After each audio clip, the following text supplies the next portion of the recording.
નમસ્તે મિત્રો, સ્વાગત છે તમારું આજના તાજા સમાચારોમાં। સૌથી અગત્યના સમાચાર આવી રહ્યા છે। લોકસભા ચૂંટણીને લઈ રૂપાલા વિવાદને લઈ મોટા સમાચાર। રૂપાલાને 19 તારીખ સુધી આપ્યું ક્ષત્રિય સમાજે અલ્ટિમેટ। ત્યારબાદ અગત્યના સમાચાર, ખેડૂતો માટે ખુશખબર, કેસીસી કાર્ડ બનશે હવે એટીએમ કાર્ડ, મળશે પૈસા। ત્યારબાદ સોલાર પંપ ઉપર 60% સબસિડી। તો ત્યારબાદ પાન કાર્ડમાં હવે ઘર બેઠા સુધારો। ત્યારબાદ અગત્યના સમાચાર, ઘર દીઠ 15,000 રૂપિયા મળશે અને ગ્રેજ્યુએટ ઉમેદવાર માટે સરકારી નોકરીની જાહેરાત। તો આધાર કાર્ડમાં મફત સેવાઓ જાણી લો ફટાફટ। ત્યારબાદ આરટી હેઠળ પહેલા ધોરણમાં પ્રવેશની મહત્વની માહિતી। ત્યારબાદ અગત્યના સમાચાર, અંબાલાલ પટેલ અને પરેશ ગોસ્વામીની મોટી ચોમાસા અંગે આગાહી। ત્યારબાદ વરસાદ સાથે ગરમીનો પણ અહેસાસ, જાણી લો આજનું તાપમાન અને વરસાદની આગાહી। ત્યારબાદ અગત્યના સમાચાર, ગુજરાતમાં 5મો પક્ષ ઉતરશે મેદાનમાં। તો મિત્રો, આ લોક ઉપયોગી અને ખેડૂતલક્ષી તમામ સમાચાર વિસ્તારમાં જણાવું તે પહેલા આપને જણાવી દઉં કે મિત્રો, વિડીયોને અંત સુધી જોઈ લેજો, કારણ કે તમામ સમાચાર, તમામ માહિતી ઉપયોગની અને કામની છે। અને જો મિત્રો વિડીયો પસંદ આવે તો વિડીયોને લાઇક કરજો અને શેર કરજો। અને જો તમે અમારી ચેનલ પર નવા છો તો નીચે આપેલું લાલ કલરનું સબસ્ક્રાઇબ બટન દબાવી અમારી ગુજ્જુ માહિતી યુટ્યુબ ચેનલને સબસ્ક્રાઇબ કરી લેજો। સૌથી પહેલા સમાચાર જોઈએ કેસીસી કાર્ડ અંગે। કિસાન ક્રેડિટ કાર્ડ ધારકો હવે જરૂર પડે તરત જ પૈસા મેળવી શકશે।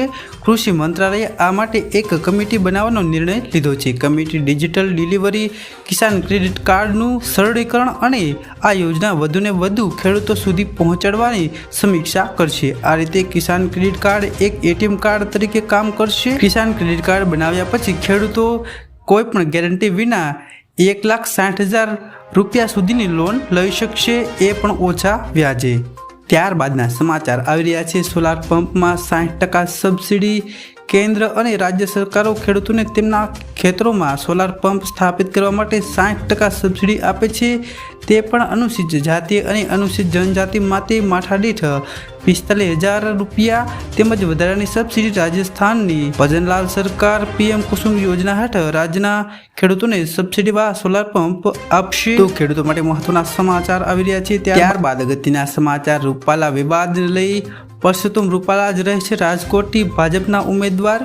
5 કલાકની હાઈ પ્રોફાઇલ હલચલ બાદ મોટા સમાચાર, ક્ષત્રિય સમાજની સંકલન સમિતિ સરકાર વચ્ચે બેઠક અનિર્ણિત। તો ક્ષત્રિય સમાજ તેમના નિર્ણય પર અડગ રહ્યો છે। રાજકોટમાં યોજાયેલ અસ્મિતા સંમેલનમાં રાજસ્થાન, છત્તીસગઢ અને મધ્યપ્રદેશના ક્ષત્રિય આગેવાનો પણ મોટા ભાગે ભાગ લેવા પહોંચ્યા હતા। લાખોની ભીડ વચ્ચે ક્ષત્રિય સમાજે અલ્ટિમેટ આપ્યું છે કે જો રૂપાલાની ટિકિટ કેન્સલ નહીં થાય તો ક્ષત્રિય સમાજ એક થઈને તેમની સામે વોટ આપશે। ગુજરાતમાં કેન્દ્રીય મંત્રી પરસોત્તમ રૂપાલાની ટિકિટ મુદ્દે ક્ષત્રિય સમાજે ભાજપને અલ્ટિમેટ આપ્યું છે।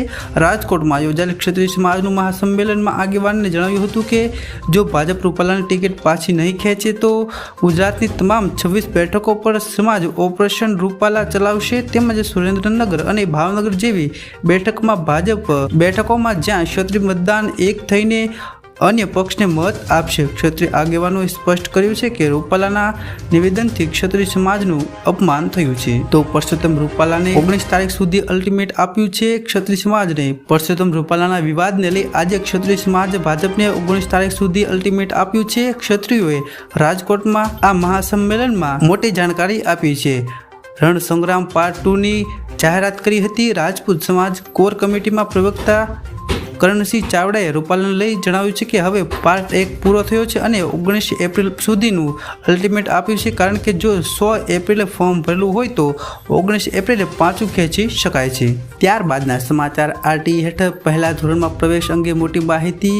રાજ્ય શિક્ષણ વિભાગ આગામી શૈક્ષણિક સત્રમાં સમય પહેલાં જ એપ્રિલના અંત સુધીમાં રાઇટ ટુ એજ્યુકેશન એટલે કે આરટી કાયદા હેઠળ ધોરણ 1ના વિદ્યાર્થીઓ માટે પ્રવેશ પ્રક્રિયા પૂર્ણ કરે તેવી અપેક્ષા છે। સમગ્ર ગુજરાતમાં ખાનગી શાળાઓમાં આરટી ક્વોટા હેઠળ ઉપલબ્ધ 43,896 બેઠકો માટે 2.23 લાખથી વધુ અરજીઓ મળી હતી। એપ્લિકેશન વિન્ડો 14 માર્ચથી 1 એપ્રિલ સુધી ખુલ્લી હતી।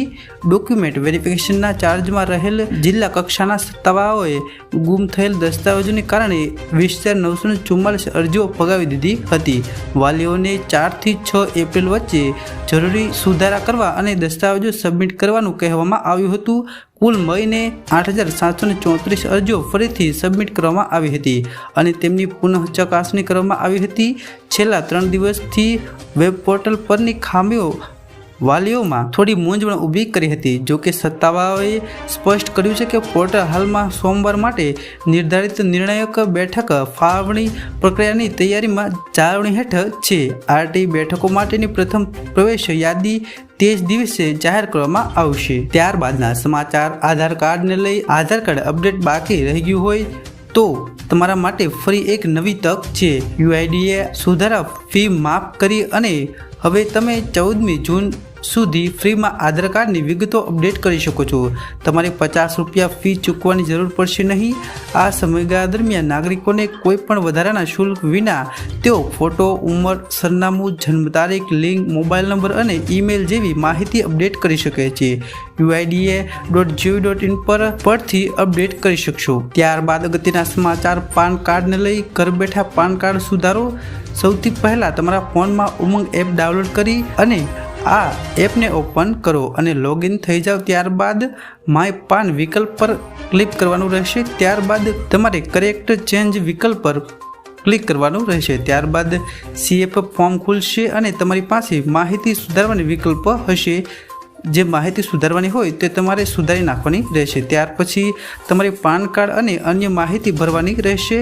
તમારે પાન કાર્ડ સુધારા માટે જે પણ ફી ભરવાની હોય તે ભરી અને તમારું કામ થઈ ગયું છે.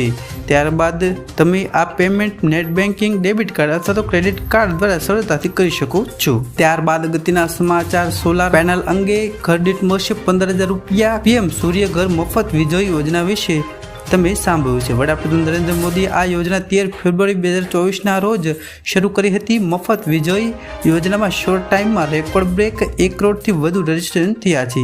આ યોજના અંતર્ગત દરેક ઘરોને 300 યુનિટ મફત વીજળી આપવામાં આવશે. એટલું જ નહીં, કેન્દ્ર સરકારની આ યોજનાથી તમને 15,000થી વાર્ષિક આવક પણ થશે. 1 કિલોવોટનો સોલાર પ્લાન્ટ દરરોજ લગભગ 4થી 5 યુનિટ વીજળી ઉત્પન્ન કરે છે. આવી સ્થિતિમાં જો તમે 3 કિલોવોટનો પ્લાન્ટ લગાવો છો તો દરરોજ લગભગ 15 યુનિટ વીજળી ઉત્પન્ન થશે. એટલે કે મહિને 450 યુનિટ તમે આ વીજળીનો ઉપયોગ કરી શકો છો. બાકીની વીજળી નેટ મીટરિંગ દ્વારા પાછી જશે અને તમને આ વીજળી માટે પૈસા પણ મળશે. સરકારનું કહેવું છે કે આ વીજળી તમે 1 વર્ષમાં લગભગ ₹15,000ની કમાણી કરી શકો છો. ત્યારબાદના સમાચાર. ગુજરાતમાં 5મો પક્ષ પણ મેદાનમાં ઉતર્યો છે. ગુજરાતમાં લોકસભા ચૂંટણીમાં હવે 5મો પક્ષ સામે આવ્યો છે. આ 5મા પક્ષનું નામ છે આદિવાસી પાર્ટી છે. આ પાર્ટીએ દાદરા નગર હવેલી પર પોતાનો ઉમેદવારી જાહેર કર્યું છે. આ બેઠક પર પાર્ટીએ ઉમેદવાર તરીકે દીપકભાઈ કોરાડાને મેદાનમાં ઉતાર્યા છે. તેમણે આજે ઉમેદવારી પત્ર પર ભરી દીધું છે. સંઘ પ્રદેશ દાદરા નગર હવેલીના રાજકારણમાં બાપે એન્ટ્રી મારી દીધી. ત્યારબાદ અગત્યના સમાચાર. વરસાદની સાથે સાથે ગરમીની પણ મોટી આગાહી. ગુજરાતમાં સાયક્લોનિક સર્ક્યુલેશન એક્ટિવ છે, જેની મોટી અસર ગુજરાતના વાતાવરણ પર જોવા મળી રહી છે. છેલ્લા 3 દિવસથી ગુજરાતના અનેક જિલ્લાઓમાં કમોસમી વરસાદ ખાબક્યો છે. ત્યારે આજે વીજળીના કડાકા ભડાકા સાથે વરસાદ આગાહી. ગુજરાતમાં હજી પણ આજે પણ વરસાદની આગાહી છે. આજે ગુજરાતના કેટલાક જિલ્લાઓમાં છૂટાછવાયા વરસાદની આગાહી છે, પરંતુ આવતીકાલથી ગુજરાતમાં બૂમો પોકારી ઉઠશે તેવી ગરમી પણ પડશે. આવતીકાલ 17 એપ્રિલથી ગુજરાતમાં કાળઝાળ ગરમીના દિવસો શરૂ થઈ રહ્યા છે. રાજ્યમાં કાળઝાળ ગરમીનો પ્રકોપ યથાવત છે. રાજ્યના 10 શહેરોમાં તાપમાન 40 ડિગ્રી પાર નોંધાયું છે, તો વડોદરામાં સૌથી વધુ 41.6 ડિગ્રી તાપમાન નોંધાયું છે. આગામી 3 દિવસ ગરમીના પ્રકોપ યથાવત રહેશે. ગુજરાતમાં સોમવારે ક્યાં કેટલું તાપમાન નોંધાયું છે તે નીચે દર્શાવેલું છે. તો આકરી ગરમી વચ્ચે ચોમાસું સારું જવાની આગાહી છે, જે ગુજરાતના ખેડૂતો માટે આનંદના સમાચાર છે. આગાહી મુજબ આ વર્ષે ચોમાસું સામાન્ય કરતાં પણ સારું રહેશે. જૂન સપ્ટેમ્બર સુધી ચોમાસું ખૂબ સારું રહેશે. દેશમાં 104થી 110% વરસાદ નોંધાશે. દેશમાં સરેરાશ 89 cm વરસાદ પડી શકે છે. 4 મહિનામાં ચોમાસામાં સરેરાશ 666.8 mm વરસાદ નોંધાવાની શક્યતા છે. દેશમાં ચોમાસું 1 જૂન આસપાસ કેરળમાં પ્રવેશ કરશે, તો ગુજરાતમાં સામાન્ય કરતાં વધુ વરસાદ નોંધાય તેવી શક્યતા છે. અલ નીનોની અસર ઘટતા ચોમાસું સારું રહેશે તેવું જણાવાયું છે. ભાજપનો ચૂંટણી ઢંઢેરો જાહેર. ભારતીય જનતા પાર્ટીએ આજે લોકસભા ચૂંટણી 2024 માટે તેનો ચૂંટણી ઢંઢેરો જાહેર કર્યો છે. પાર્ટીએ તેના મેનિફેસ્ટોને સંકલ્પ પત્ર કહ્યું છે. વડાપ્રધાન નરેન્દ્ર મોદીની હાજરીમાં દિલ્હીમાં પાર્ટી હેડક્વાર્ટર ખાતે બીજેપીનો મેનિફેસ્ટો બહાર પાડવામાં આવ્યો છે.